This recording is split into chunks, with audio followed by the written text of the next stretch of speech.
Welcome everyone to this month's Astrocolorscope. My name's Elizabeth Harper. My website is sealedwithlove.com.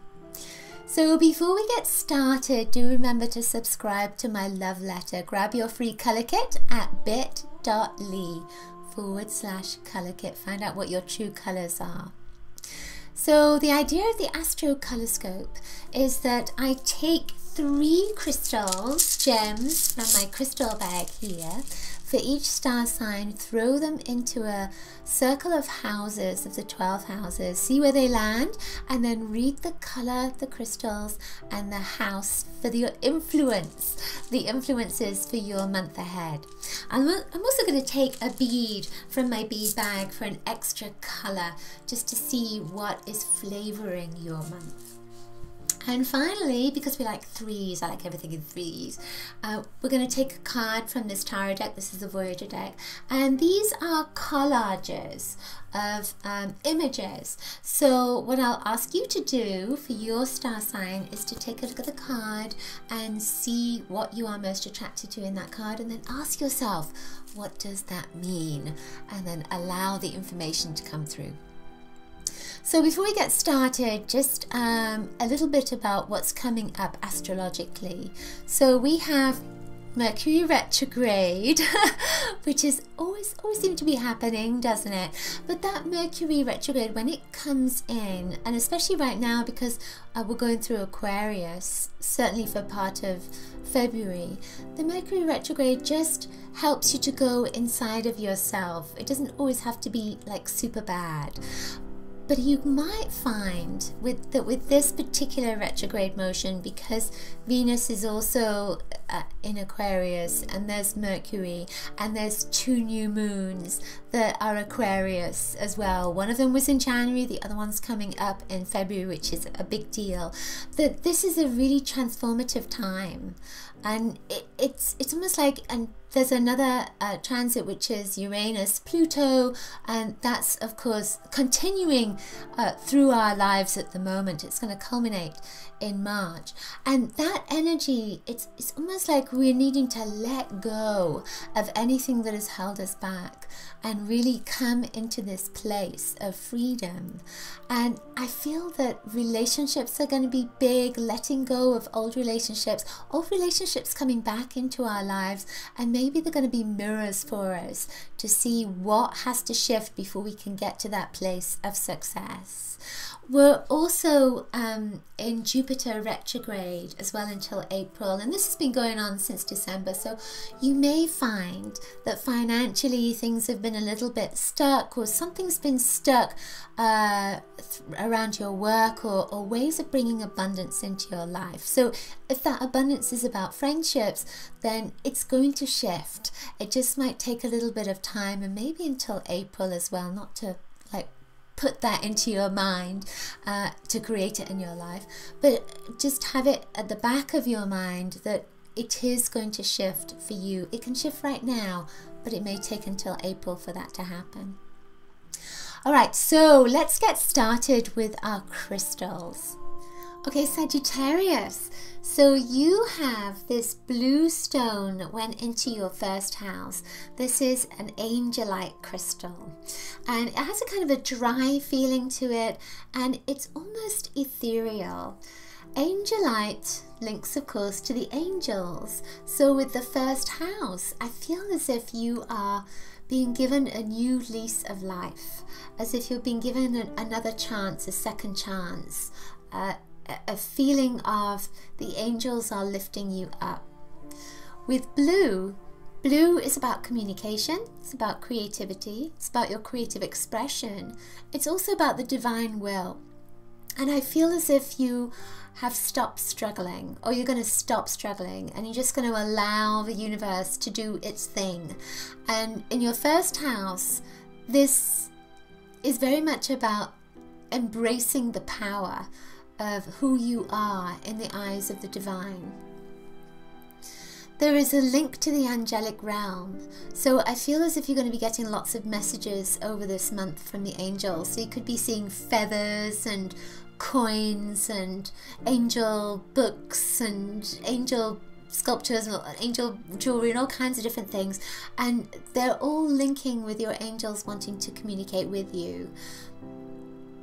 The first house is the relationship with yourself, so it's knowing that you are an angel, and it's embracing yourself and your good qualities as well. I feel like you're moving up in the world with this particular vibration.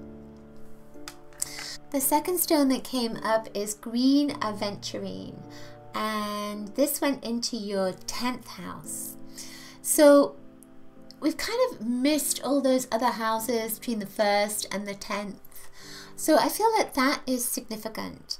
The first one is Angelite and your purpose. And then we come to this green aventurine in your 10th house, which is your career and how you're seen in the world. It's like your status. The green aventurine is about opportunity. It's a stone of opportunity. So I feel almost as if you are being given an opportunity. Green is an expansion. It's blessings. It's abundance. It's your heart opening up. Blue and green link with healing the planet. Link with healing your heart and healing the planet at the same time. Link with you being a healer. So I feel that this stone, with it connecting to your heart, is saying that whatever your heart's desire when it comes to your status, when it comes to people, how they see you, it's going to be fulfilled. So if you want to be seen in the most beautiful light, then you will be. If you want someone to ask you to give them healing, then they will. It's that kind of thing. But it's not, I don't feel that this is about money. It's not about the mundane life. It feels more like it's along a spiritual, on a spiritual level. So it's more of a heart-centered energy. Then we come to your 11th house, and your 11th house had this fire opal in it, fire agate, sorry. And the fire agate, you can't see it very well, but it has a kind of a milky center, and there's a little flash of fire that's in it, and it even looks like a little bit of a flame. And this is about taking action and about sending energy back. So when we come to the green, green is a protective energy, and that's in your 10th house in your career. So I feel as if this is going to be a big healing month for you. If you are a healer, you're going to be establishing yourself as a healer. If you're not a healer, you're going to be looking into healing modalities.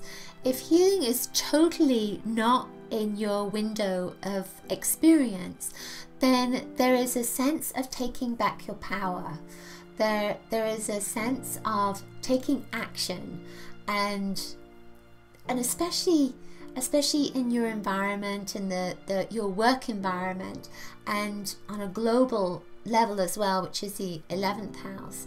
There is a sense of bringing people together and working for a common cause and taking action with that and shifting something. It's almost like with that common cause, there's a sense of changing the logo or changing the ultimate plan, or that there's some kind of change that's coming in there that puts fire under everybody's feet. I also feel that you are burning away the competition with this as well. If there's been any competition, could be in relationships as well as your career, that you are burning that away to come to this pure place of opportunity. Great. So the bead that came up for you is indigo, and indigo is the third eye. It's about vision, and the third eye, you tell it what to create and it creates it. That's the good thing. It sees it and it creates it. It visions it in the future and it creates it, so that you have a blueprint to move towards it. So again, I feel that all those stones are saying that you are coming into this place of power. You're taking back your power. You are also releasing power as well. So if you're a healer, you're releasing energy that doesn't serve you, doesn't belong to you. But this is also a highly creative time. So what you focus on, you create. And your creativity is very strong right now, but it's particularly strong in groups and not necessarily by yourself. So let's see what card comes up for you. So we have Seeker, Child of Wands. So take a look at that and see what you are most attracted to at this moment. And then ask yourself, what does that mean? And when I look at that card, I see this person here is looking up to the sky. And I feel that they're looking for a sign. So I said about the angels and signs, and I feel that that person is you looking for a sign of, it's almost like your shooting star, your North Star. Which direction do I need to go in? When you look for it, when you ask for a sign, the sign will be there. So ask and you will receive. Okay, that's it for this month's Astrocolorscope. Hope you've enjoyed it. Do remember to grab my free colour kit at bit.ly/colour kit. And also check out the jewellery in my store. These are some new pieces I'll be putting into my store, store.sealwithlove.com.